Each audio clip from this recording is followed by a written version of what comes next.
Hello my friends, I have a short story for you. It's called Rocket Boots. Hope you've got a cup of tea or coffee too. It's 10 minutes. Being 14 was bad enough, but being a little shy, not excelling at anything and then moving 100 miles from everything you know into a strange place was even worse. If Philip Baxter was in your class, it was about as bad as it gets. This school is a dump, Paul muttered gently as Mr. Bradley, the world's most boring teacher, droned on about cosines and sines. What was that, Baxter? Bradley asked. I was just saying that Kendrick is talking to himself again, sir.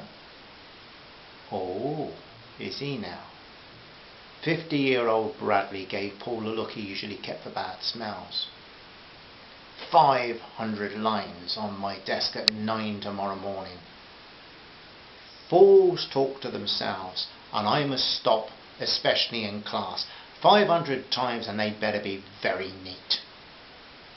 Paul already had a small mountain of homework. History homework he liked, but maths and the technical drawing was torture. And now he had to write out this senseless mantra for a teacher he couldn't stand. A few weeks before, he'd refused to write lines and been sent to the headmaster for the cane, still commonly used in 1965. He had no wish to repeat that experience. The bell sounded and he hurried from the classroom, the insults of Baxter and his gang ringing in his ears. They chased him down the corridor, mocking his accent.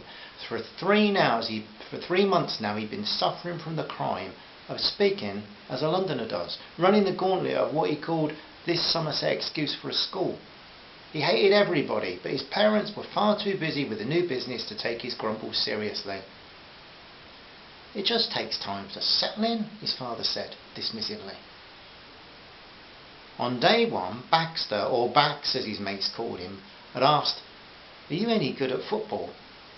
He'd honestly said he wasn't, and Baxter said, "We don't want you here then." Paul had made it so much worse when he said, "But I do support Liverpool," because he found out they were all Manchester United fans. From then he was in Christendom's hell every day that he attended school. Sadly, most of the girls weren't much better, and the pretty ones, all except Linda Shergold, seemed to be friends of the backscan. Linda seemed nicer but was shy and rarely spoke to him. As he walked home that night, she passed on her bicycle and said, "Sorry you've got lines, Paul," but she didn't stop. At night, when homework was done, if it was a nice evening, he took a ride on his bicycle, finding comfort in the River Frome, the fields, the trees. He found real pleasure in these.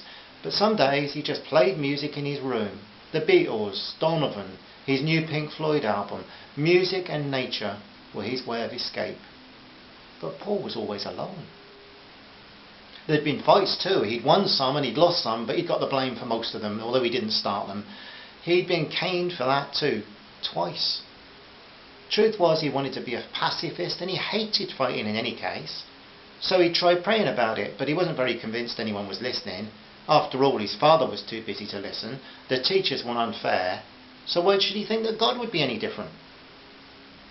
Trouble was, he was Paul Average. Being average at school was fine if you spoke with a Somerset accent like 90% of his teachers and most of the kids. It was true, Sandy McCall had come from Scotland, but he scored goals nearly every game, so he was popular. It came to Friday and Paul thought seriously about taking the day off, but he'd done that a few times lately and knew he was going to get caught eventually, which would mean war at school and a firing squad at home. Today could be a change anyway, because in the afternoon it was the school cross-country race, all boys of all ages being expected to run the 5-mile course. The PE teacher, who was quite nice, had told him that his slender build was just made for it. But Paul had never tried long-distance running, so he didn't know if he was right. At dinner time, Baxter and Co mocked him. Somebody said, "Here, he'll died on the track." Baxter said, "Good. Let the crows and the rats eat his body." The race was due to start at 2. The sky was overcast, and Paul was pushed and shoved till he was at the back. but he had found out about the course.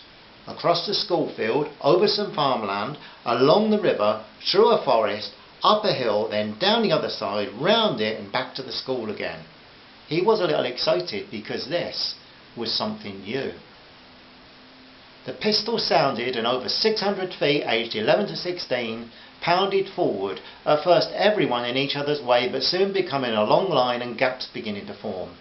Paul was moving forward, overtaking but mostly younger boys as they crossed the school playing field. His feet were enjoying the springy feel of the grass. As he followed the crowd out into the farmer's field, they had to run around the two sides, and he was soon passing many of his own age and even some older boys, and he noticed that a few of these were already struggling. Crossing a second field, he realised that he was gaining on many, and he could see Baxter a fair distance ahead, but not up with the leaders who were already down by the river. Now many of the boys were panting and some were walking, but the fitter ones were like hares widening the gap, but not for Paul. He was gaining on many and could still see the leaders ahead. Baxter was still going well, but Paul felt he was getting closer to him. Now, as he ran along the river bank, he felt elated. This was one of his favourite places, and he was delighted to see the ducks in their usual place where he liked to watch them. Turning now into a ploughed field with the slope that led up to the forest, he could see Bax was slowing down, and the going wasn't easy because the mud was sticking to their feet as their feet rose and fell. And then the rain started. Paul smiled, enjoying the challenge immensely. The coolness on his face was welcome, and he made sure as he passed him that he gave Baxter a wide berth, and he ignored the mocking of his accent as he moved steadily up the hill, passing boy after boy. When he got to the forest, he saw it was a beautiful place, and the damp pine smell was refreshing, and as he broke out the other side, he counted just 7 boys still ahead of him, heading for the hilltop. 2 of these he passed on the hilltop, and 3 more as he tore down the hill with a reckless joy no other sport had ever given him. At the bottom of the hill were 2 older boys, and he recognised one as Luke Smith, but didn't know the other boy's name.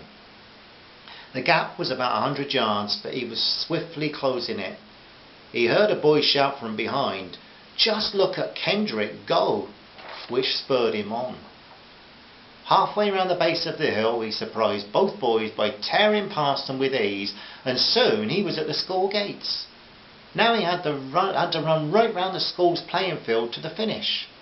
As he passed through the gates, some of the girls were in the bicycle sheds. He heard a voice shout loudly, "Come on, Paul, you can win!" Much to his surprise, Linda was jumping up and down. Soon many other girls were shouting his name, and he felt empowered all over again. It was as if he changed gear and he began to fly forward.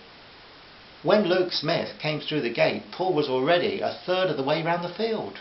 Him and his running mate couldn't help but admire this younger boy's stamina. Girls lined the field all shouting, then he heard one voice shout out, "Go on, rocket boots, Kendrick!" And he raced hard over the finishing line. The sports teacher announced over the sound system, "Paul Kendrick has just knocked over half a minute off the school record." Later, after the headmaster presented him with the cup, and as he coped with the shock of his own success, Luke Smith, who came second, and Luke Smith, who came first, and Luke Smith, who came second, and James Miller, who came third, carried him shoulder high among the crowd, and Linda walked along with them ecstatically. As she walked on with him, pushing her bicycle and him carrying his cup, she said, "You sure showed them, Paul, and Luke Smith told Bax that if he gives you any more trouble, he's going to get sorted out." Paul was a little hurt that his dad wasn't very interested, but his mother was so proud. "We're all good at something, Paul," she said, "and none of us should ever forget that." She put the cup on the mantelpiece and looked at it with pride. Paul Kendrick was a school hero, and soon he had real friends. He didn't know it then, but enjoying the taunts and his stamina just didn't allow him to win races for the school, though that was nice. But actually it was preparing him for a future life, as yet he knew nothing about. Well, my friends, hope you enjoyed that little story.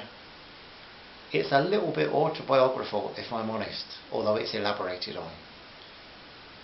Hope some of you enjoy it, and if you do, share it. Nice to talk to you, and love and peace to each and every one of you. Bye-bye. Bye.